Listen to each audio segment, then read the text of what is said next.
Welcome to 805 Sports Talk, and we're going to get you guys ready for Week 8 of the high school football season, and it's going to be a big one. Lorenzo, I'll start with you. You're going to be at the big game Friday night at Houck Stadium. The Braves are hosting Santa Ynez in the big LPL showdown, two undefeated teams. What do you think are going to be some key matchups Friday night, and what are you most looking forward to? There's not one matchup. There's several matchups. I mean, you got Shamar Savage going against Gabe Pendergrass on both sides of the ball. You got Travis Veerland going against Toa. You got Gabe Pilato going against that young Lompoc offensive line, but an offensive line that's expected to have Jacob Nunez back in the lineup as well. I mean, there's just matchups on matchups galore, and I mean, I could see why even Fox Sports wants a crew at this game. And I mean, this is the game that I had circled down. We had this game circled down, and I mean, it's here. 7-0, 7-0, and I mean, I have a feeling whoever wins is definitely going to cruise to the LPL title. That's just my opinion. Kenny, moving to you. You've seen these teams play. What do you expect out of this matchup? Is this the year that Santa Ynez can tighten the gap and make it a close game? I think they have a shot at making it a competitive game. They do have some size. Gabe Prendergast is a handful for any defense to contend with, even a defense as good as Lompoc's.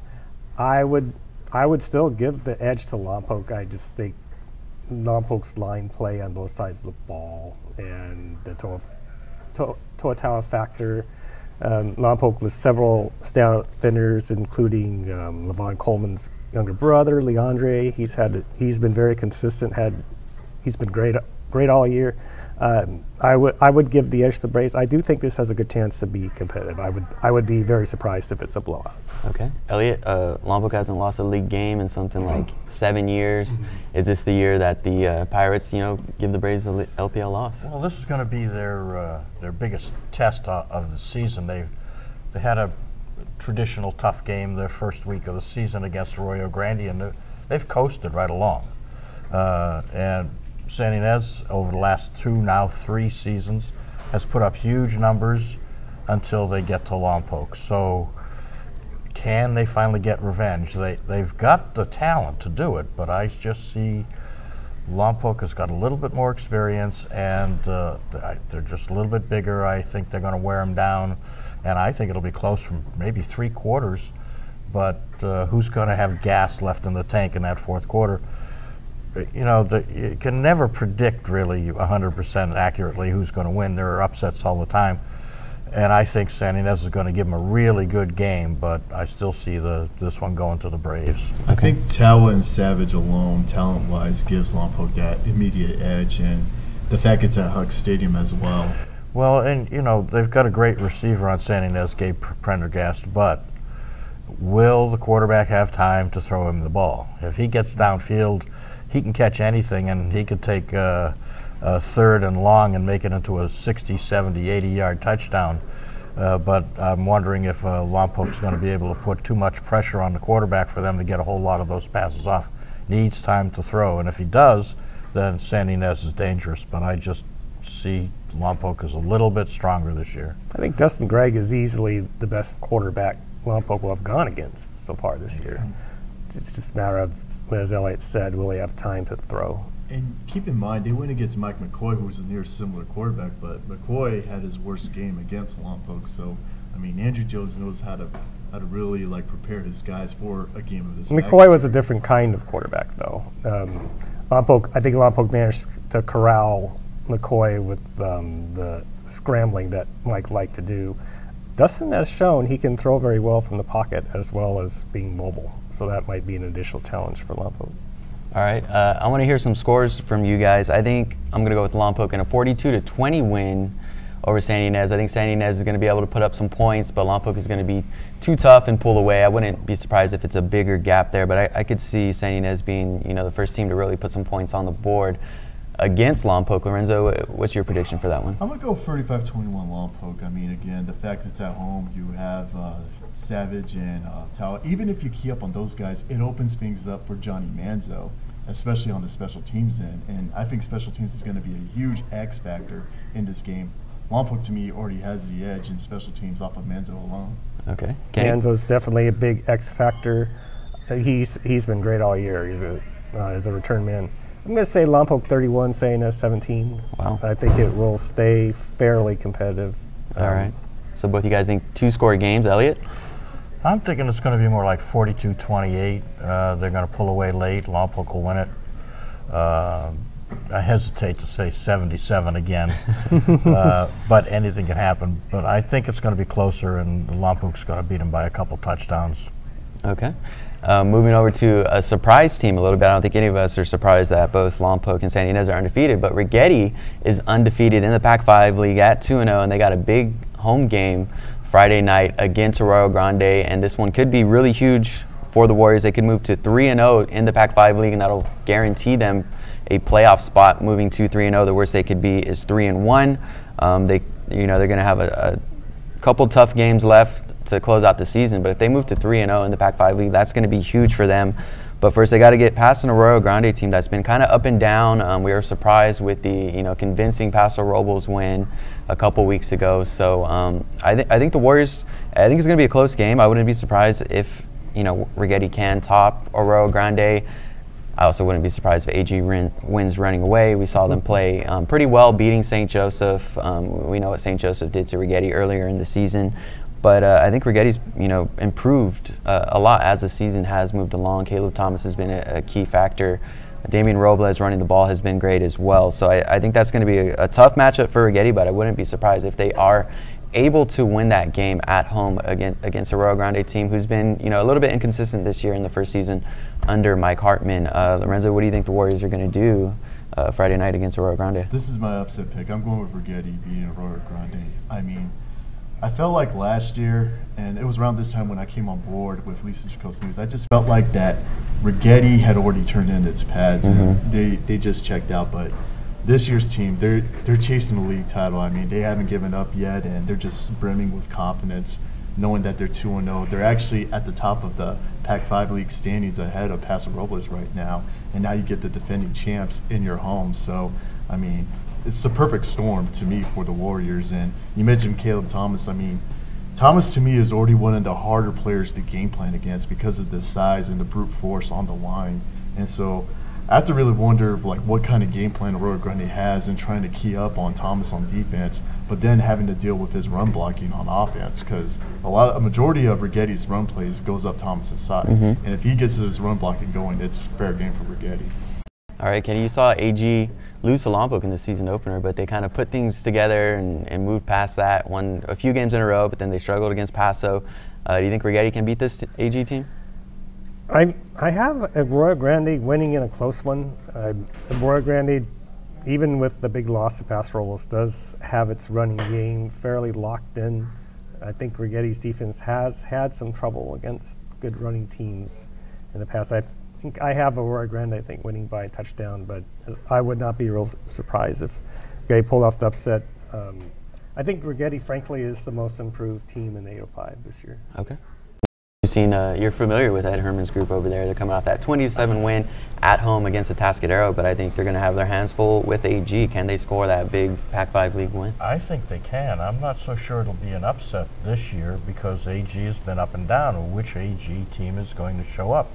Kenny's right. Arroyo Grande can really run the ball, but Righetti has shown it can mix it up on offense, and they can score points. But then both teams have shown games where they can't score points. So this is a coin flip to me. I'm going with the homers. I'm going to figure Righetti's going to win it by about a touchdown, but it's going to be close.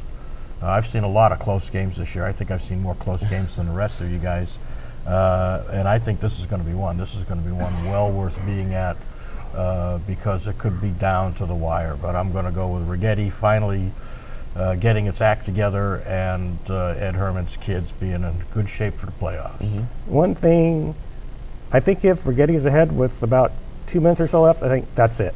I don't think Arroyo Grande, if they're able to pin them deep in their territory, I think that's it. I don't think Arroyo Grande's offense is built to score quickly. They just haven't had much of a passing game.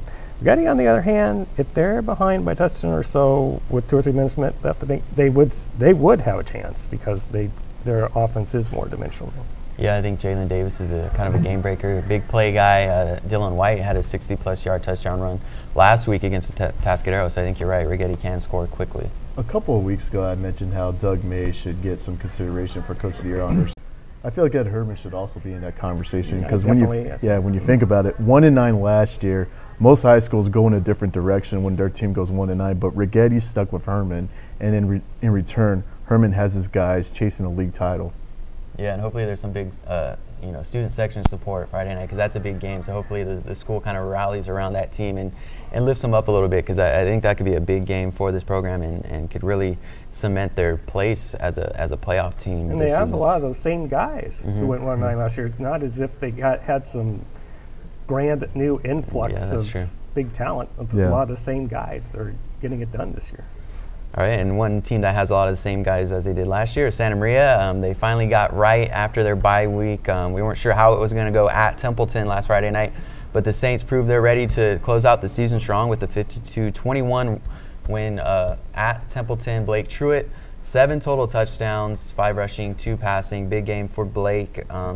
Saints got to host Morro Bay Friday night. I don't think any of us expect that to be much of a challenge. I guess the big question surrounding the Santa Maria program, will they, close out strong, finish atop the Northern League standings? Lorenzo, how do you think the Saints are going to do against Morro Bay, and how do you think they're going to finish out this season? Well, I mean, I think judging from that game on Friday, I mean, Santa Maria is moving in the direction that they expected to go in, especially with now they're in Northern League play. And, Morro Bay is one of those teams you never really know with Morro Bay as well, but they give up a lot of points on defense, and I think the edge already goes to Santa Maria offensively with the stable of backs, the healthy stable of backs, and Blake Truitt as well. So, yeah, Rob Ruiz was over 100 yards in that win last week at Templeton, so he's right. Blake Truitt's been tremendous all season, so it looks like the Saints are trending in the right direction. Kenny, what do you think they're going to do, in their final 3 games? They play Morro Bay. They have a non-league game, I think, against Viewpoint of Calabasas, and then that big game against Nopomo. How do you think the Saints are going to close things out? If they don't get in their own way Friday night, I don't think they will have much problem. Frankly, I don't like it that their offense. I mean, it has been very productive at times, but I don't like it that their offenses seem to go in the same direction it did in the early part last year, relying very, very heavily on Blake Truitt. They really thrived last year when they got their inside running game going, and there just doesn't seem to be as much of that this year. And well, Joe, you saw when they got behind at Pioneer Valley, it was almost as if they had no shot because they were so one-dimensional that Pioneer Valley could just tee off on Truitt. But I think things should go smoothly for Santa Maria Friday night. Viewpoint, I don't know how good Viewpoint is. I think the Santa Maria Nopomo game will be very competitive, just as it was last year. Nopomo seems to be hitting its stride, yet Santa Maria seems to have found its stride again with its win last week. So I think that should be a very competitive game. One quick thing about Viewpoint, they actually have some issues with player roster numbers. Because, I mean, I believe from what I remember, they're down to 13 active players. So that could actually be an easy win for Santa Maria. All right, so we'll definitely have to check in on that one. After playing Morro Bay, that's who Santa Maria is scheduled to play Viewpoint, and then closing out the season against Nopomo. Elliot, Dan Ellington and how he prepares his guys. They're going to focus on Morro Bay, and then they got to close out the season with those 2 games, 1 non-league game. What do you expect out of the Saints here? Against Morro Bay, I don't think there's any contest. Morro Bay's just been awful this year. I like the kids, I like the school, but they just haven't put up much of a fight. And Santa Maria is mostly healthy. They've had a lot of guys banged up. They've lost Isaiah Garcia for the year, but now they've had a couple of weeks to adjust to that, and I think they're getting themselves into a nice little running back rotation. But I agree with Kenny.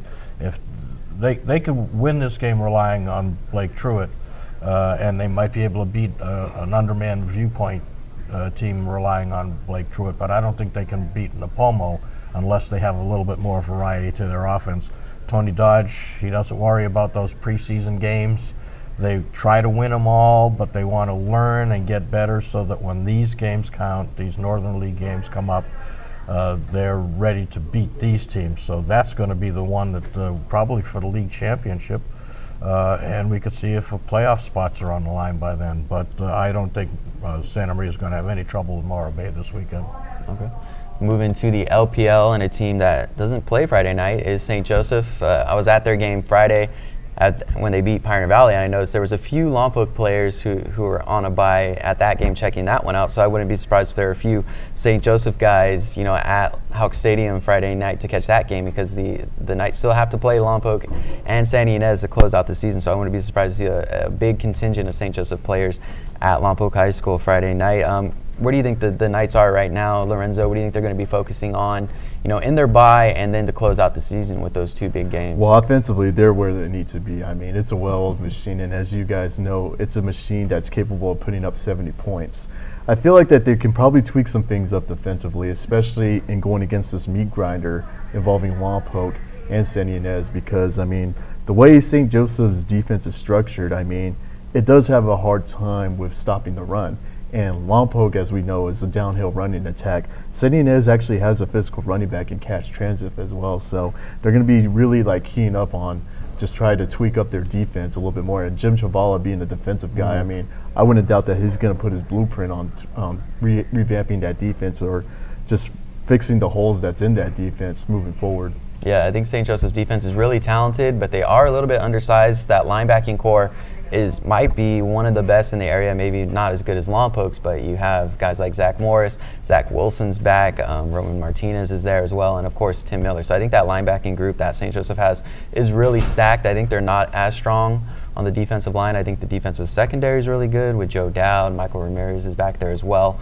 But you're right, kind of summing up that St. Joseph defense. It's going to be interesting to see how they do match up with those physical running backs that we know that Lompoc and Santa Ynez both have. But St. Joseph has had a really tough schedule, so they've seen some really good teams so far this year, but they are closing out their season with two tough games. How do you think the Knights are going to approach those two last games, Kenny, and how do you think they're going to fare? As Lorenzo said, I do think that Jim Chavala will believe that the defense will need some tweaking. The defensive scheme probably will need some tweaking, facing a very tough Lompoc running attack.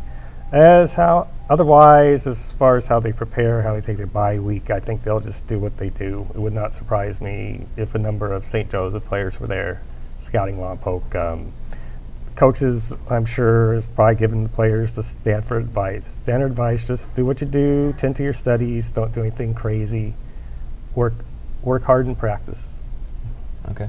Elliot, you think the Knights are in a good place heading into their bye week? They've had a grind of a schedule, and then they close out their season with two big league games that they need to win to lock up a playoff spot. Yeah, and I think they're going to be at the game Friday night. I've seen it over and over again where teams have a bye. They go right to the stadium of their next opponent, and now this is one where they can go to the stadium with their next two opponents.